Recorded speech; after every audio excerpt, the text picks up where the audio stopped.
I'm Palestinian from Palestine. I'm from Australia, but I am. China. All of them, they come from China. I love it here. Yes, it's my first time in Armenia, in Yerevan, and my dream came true. Armenia is amazing. We are just waiting for people to come here. It's the first time we've been in Armenia. It's lovely. Yerevan's very cosmopolitan, very friendly, very comfortable, exploring everything. I've been to Armenia many times and I always come back. It's one of my favorite countries in the world. Warm place, not only the weather, but people.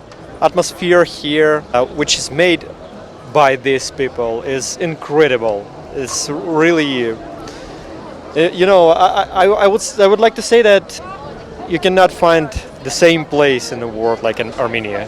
First, we develop real estate here. Second, we invite Chinese come here to travel, to invest here, to do immigration here. I'm very happy that I'm here because I fly from another country to be here with my friends. I love you, Armenia. Thank you. Cheers. I really love it here. I lived before in different country and I don't understand how I lived there before because I love Armenia so very much. I love the food, the wine, the people, the weather, everything. We promote Armenia all over China. We love Armenia.